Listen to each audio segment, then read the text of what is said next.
because there's other places to go and people to see. So anyway, thanks everybody for coming. My name is Jen, and I am the author and the creator of the Treehouse Principle. And so when I got asked to do this a couple months ago, I was like, all right, here we are. You know, I'm a writer. I'm behind the scenes. This is not usually my forte, public speaking, but I knew I was starting to step out of the unknown, step out of my comfort zone a little bit more and be visible. And so I started a YouTube channel, taking concepts from the book, also doing vlog style content and that kind of stuff, just to sort of show, you know, some of the elements of what we can like draw from in terms of the whole concept of moving from crisis to creation.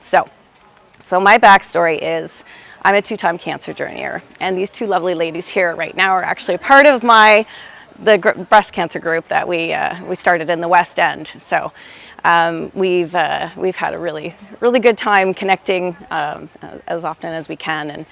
But so how I started was as a cancer coach. I just figured that made sense. I wrote my first book talking about navigating cancer through thought wellness, and talked about my journey, and just thought this is what I'm going to do. And then it's funny how the universe just says, you think so, huh? Well, guess what? I got something different for you. So last January, I was on a walk, and I had all these concepts come in about tree houses, and I thought, well, I've always loved tree houses. As a kid, I grew up and I was always imagining my own tree house. Like literally had everything down to a T. Like I had a little fridge in there. I had a mini fridge in there. I had a mini TV. Everything was mini.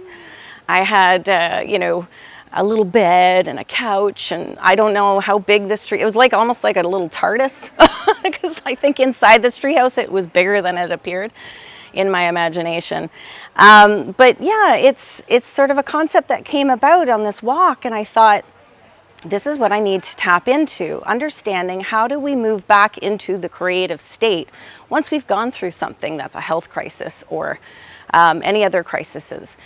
Unfortunately, 3 years ago as well, my family went through another crisis. We lost my husband's older brother, tragically. And that was a very difficult time for us. We had to navigate a lot of scenarios.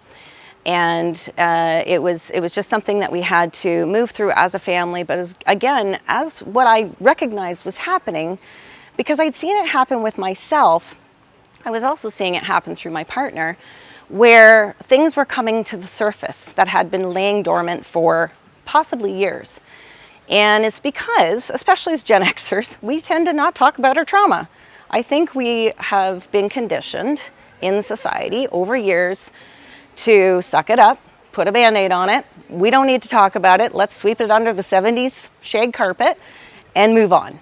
Here's your macaroni and cheese for dinner. So I thought, you know what? It's time. It's time we now start to normalize conversations around this, but also to talk about how do we crack those crisis codes and then move into more of a creative state, a creative flow state. So what is a crisis code? A crisis code is simply a survival code. So it's your fight, flight, and freeze. But I added a fourth one to that, called Facade. And that, as we know, if we're all kind of recovering people pleasers, it's everything's fine. I'm gonna be okay. Yeah, no, I don't need to talk about it. I'm good, I'll brush it off. I don't need to see a therapist, it's okay, it's fine. And it's one that I resonated with very, very deeply, because I was a single mom at the time of my 2 cancer journeys, and everything was about survival, get it done, just done. Gotta get the surgeries, get the treatments, get it all done, just done. And then it's like, it was something that happened to me that I didn't understand was happening, where I started to withdraw socially. I was in musical bands all over the city over the years, and I withdrew. I started to completely withdraw from doing things that I absolutely loved, performing, music. I loved music. Pulled away. Didn't want to have anything to deal with it. And it was just like so foreign to me. So I started to question these things. I started to do research. I sought therapy, yes, but I also found that all of the therapists and psychiatrists and psychologists that I saw, not one of them had the same story or journey. So that's when I started to think it's time to show up a little differently and look into the coaching aspect, where I can help people navigate their journeys from more of that therapeutic, tapping back into our imagination, which is one of our most highest mental faculties, to learn how to heal and create beyond crisis. So when I talk about activating the creative mode, what I'm saying is essentially we're learning how to bring those essential functions back online again. I come from, my background's high tech, so I talk a lot of like nerdy stuff. So when I talked a little bit in the book, I'll talk about a nervous system safe mode. And so the nervous system safe mode is essentially like your operating system shutting down into safe mode to run only the essential functions, like breathing, communication, talking, eating, blah, blah, blah. All those things that are more essential. But when we talk about sort of the non-essential functions, although I think they're essential as well, but those are the functions that need to come back into play, are things like your imagination, your intuition, your perception, your memory, your joy, your wonder, the ability to tap back into those pieces of you that you had as a kid before crisis cracked you open. I talk a lot as well about how crisis is the catalyst for change. So one of the things that I realized in my own journey was I'd been in corporate high tech for a number of years, and suddenly it was just not fun anymore. I was like, this just sucks. I don't want to do this. I don't want to do your, work, play, work hard, have fun crap. I don't want to sign up for that. So something started to stir in me to move beyond the societal box and the societal norms. But again, I will also say that our brains are wired for safety, first and foremost, and we're also wired for predictability, which is safe. So when you step out of the unknown and you step out of your comfort, the brain starts going, whoa, whoa, whoa, whoa, alarm bells. What's going on here? I'm not ready for this. And so all the narratives start to come to the surface. So I wrestled with a number of narratives, especially as the cancer coaching business didn't seem to be taking off the way I thought it would. But as I'd been learning, sometimes it's all about being open and being receptive to seeing what could come next that could be even better for you. So then the whole idea of talking about tree houses every day just sounded more fun. I didn't want to talk about the actual crisis. I didn't want to talk about cancer. I didn't want to talk about the grief. Yes, of course, I wanted to reveal it to myself. So I do talk about a framework that I have, the reveal, release, redefine framework. So we do need to reveal these things to ourselves. But then we have this opportunity to release it, release the narratives, release the things that have kept us stuck and playing small for far too long. And then redefine what we want our reality to look like going forward. So that's, I think, the biggest concept in terms of the Treehouse Principle is this whole understanding that imagination is our blueprint. We were created to be creative beings.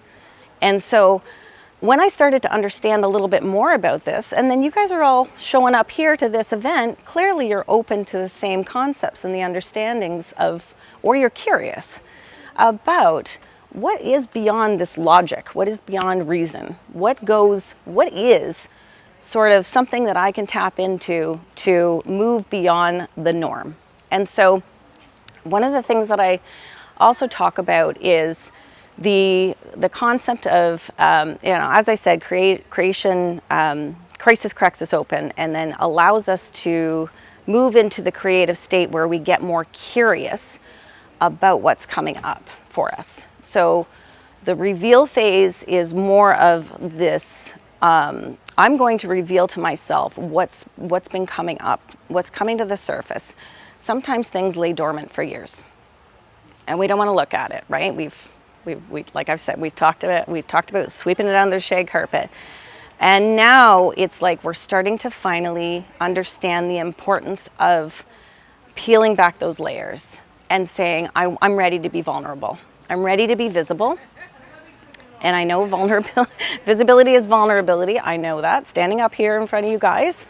It's a vulnerable place, and I'm sharing my story, and I'm being very open with you guys. And so that puts us in a place of being able to reveal who you are, not only to yourself, first and foremost, but then to others. And then you become more, you have the capacity, I think, in those times to become more available for others. So we need community. I know, we've talked about it, my husband in there and I at the back there, that's my lovely husband, my videographer. We've talked about this a lot where, oh, people are scary. And even though I was literally, like I said, I was a performer. I loved people. I was social. I'd call me up. I'm going to go to your cat party. Sure. I'm going to totally attend that. But then when crisis comes in, we shut down. We literally go into that state of the crisis state, as I say, and everything begins to just be about surviving. And then so it takes time for us to bring some of those systems back online and come down from our treehouse, and or maybe take the no boys, no girls allowed sign off the doorway, right? Because at some point we have to start allowing people to come back in, and we have to allow also for opportunities like this to meet new people and to have more communication and more conversation and more collaboration, right? Because you never know the opportunities that we're going to be presented with, or that we can present others with if we do not connect. And I think that's one of the things that has been the biggest, I'd say one of the biggest reveals for me is that, okay, I didn't realize I needed to do this again. I needed to come back online in one of these capacities, and I needed to show up a lot more. And when I would also say one of the last things that I felt did come back online for me was my humor. My humor was one of the last things to come back online. And I feel like that's, again, one of those things that we will suppress when we're going through things, because also all these narratives will come up in the moment to tell you, oh, that sounds really dumb. Don't say that to her. Well, what does she just think of that? What does he think of that? Oh, don't go on a date with him. So it's like, I think one of the things we realize is that the narratives are just our brain's way of wiring us for safety, keeping us safe, keeping us playing small. It's not a bad thing, but it becomes a bad thing when we stay stuck in it. So when we can move into more of that creative phase and begin to imagine what we want our reality to look like going forward, it becomes a whole other story. That's when we get into that third piece. I talk about the redefine piece again, where we literally have this opportunity to say, I think I'm done with corporate. I think I want to try something different. I think I'm done speaking to that person or having that friendship. I think, you know what, I've allowed this person or this group of people to have too many liberties in my life. I think it's time for me now to start speaking up and speaking some truths. And yes, there is also the grief layer that I talk about. Grief can come in layers, and that can come with also starting to let go of things that no longer serve you. I know we're all kind of familiar with the let's let go of things that no longer serve us, but it's true. As cliche as that saying is, it's very true.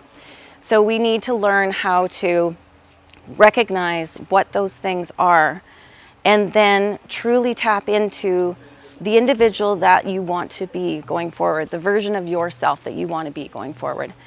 And I think that comes as well with a complete identity shift that happens over time, because we can't just, suppress really in this way as well, suppress 30 possibly years of conditioning and expect ourselves to be a new version or a new identity overnight. It takes time. It takes time, but it also takes practice. It takes homework. So a lot of people don't want to do it because change is hard. Change is unfamiliar, it's unpredictable, it's scary, it's not always fun. But the one thing that I will say is that it can be fun when you get to the other side of it. Because you start to realize, whoa, I didn't know that I enjoyed doing this. Okay, I think I want more of this. And your brain starts to go, okay, yeah, this feels safe. Thanks. I think you're ready to do this again. And that's the neuroplasticity that I talk about as well, is where we literally can rewire our brains for a different level of safety. So, yes, so that's basically all I really wanted to touch on today. I don't have a lot of material that I wanted to cover today, but I will talk to you guys about thinking about what your treehouse might look like, and how would you envision your treehouse in the aspect that where you're at right now. What does that look like to you? Where would your treehouse be? Because some of those things could reveal to you where you are in your life.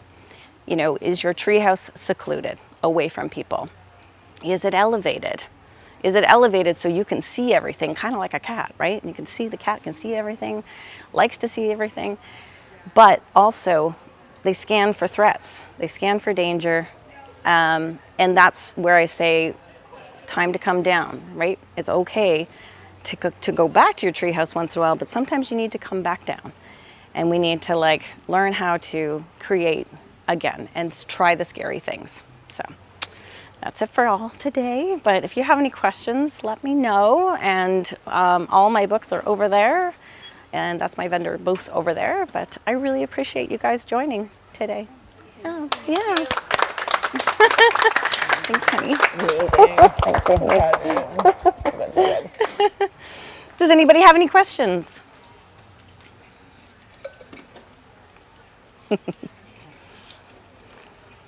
It's always the hardest part.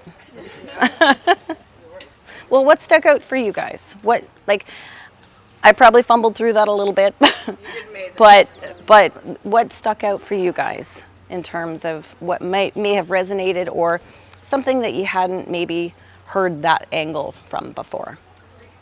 For me, was the facade, the one that you, like, it's very popular to think about how the brain goes into, like, the survival loop. Yep. You can all go out to your intellectual Yep.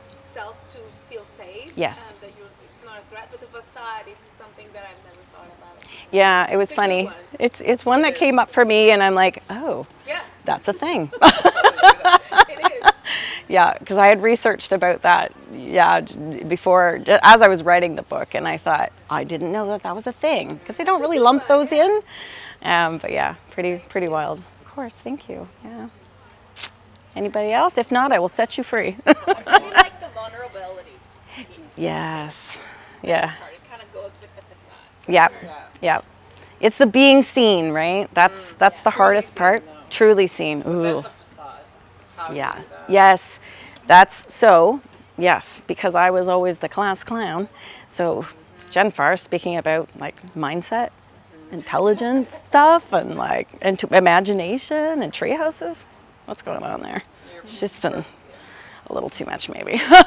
No, but like it's a thing, right? So yeah, it's definitely a thing. Yeah. And when do you think your humor came back online? I would definitely say, so this is the interesting thing. I literally watched me go through my framework over the last 3 years. So my reveal was our 2023.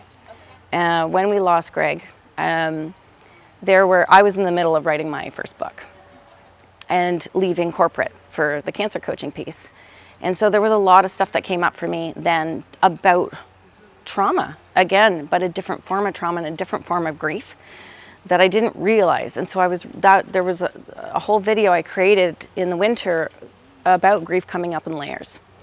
And I talk about in this video, it's sort of like a very sensitive topic, but I had this whole vision.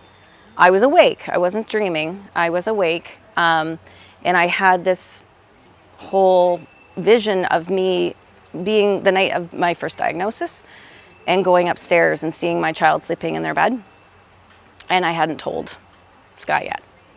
And just the tears flew down, right? And I was like, what was that? From 10 years, I'm 10 years out from my second. diagnosis. So it was just, it shook me up. But I think also, this is where I would say when we went through what we went through as a family, and also Brad and I were displaced from our home twice in a year. So situations happen where we had to move twice in 1 year. So we were already in crisis, and then crisis came back twice.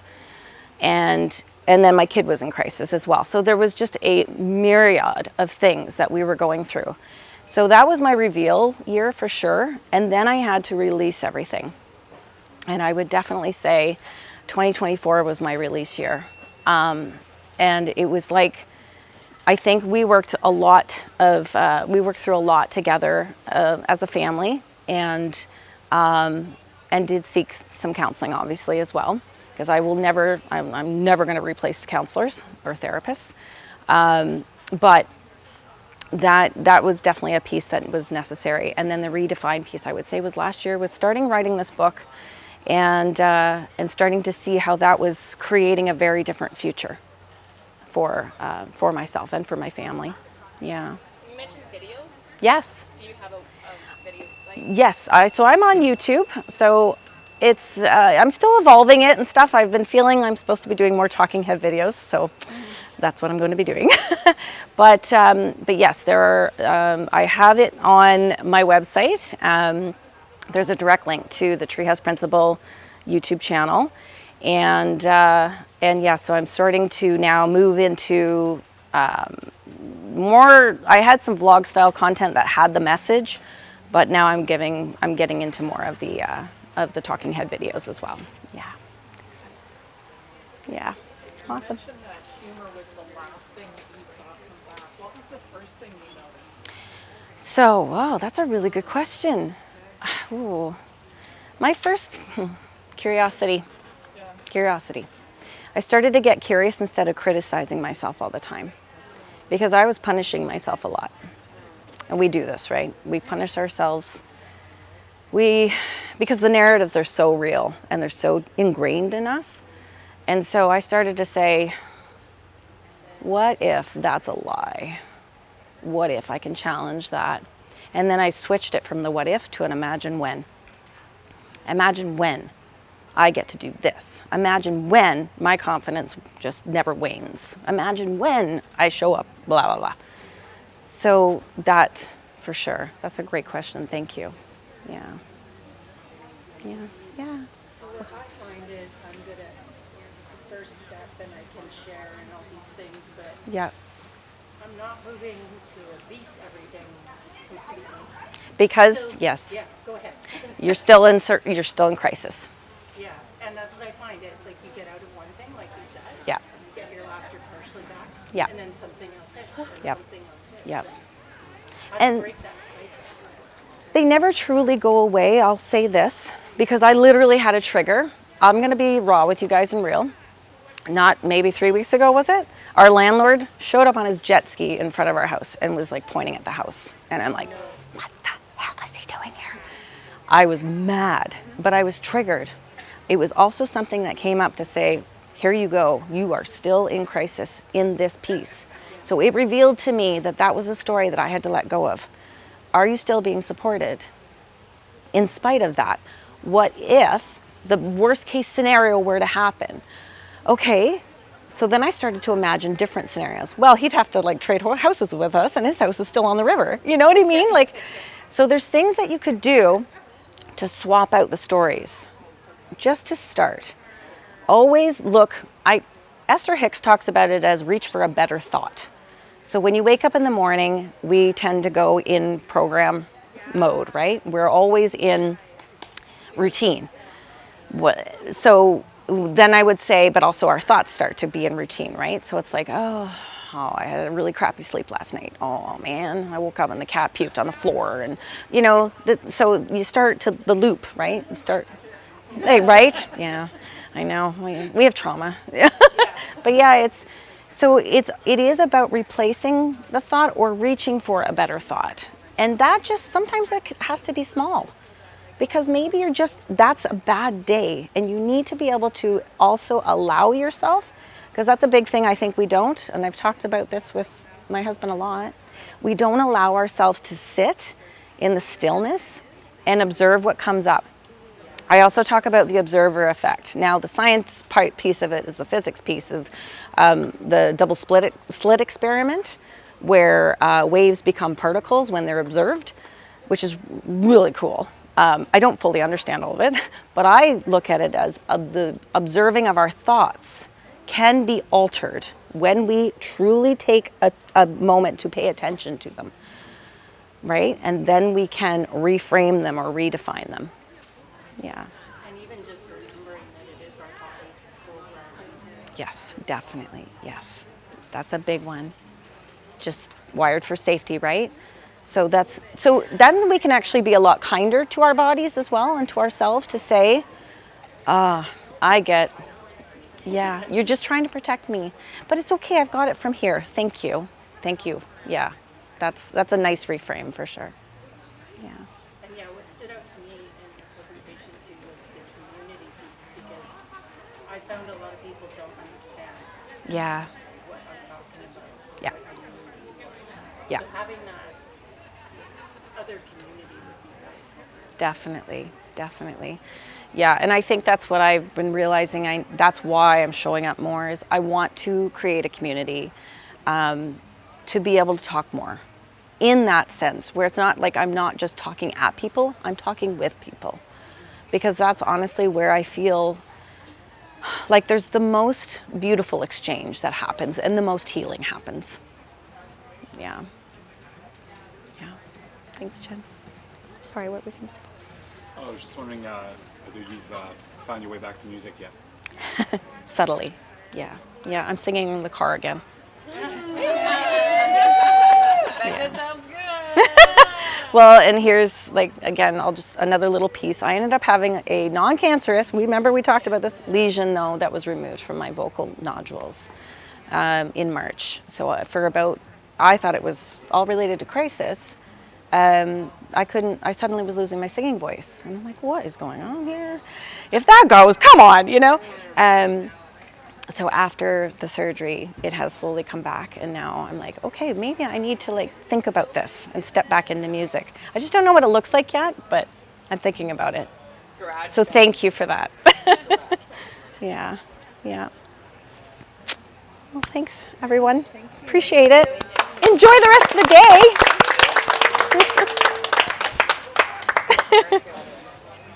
Yeah, girl. Yeah. That's how you do it. Well,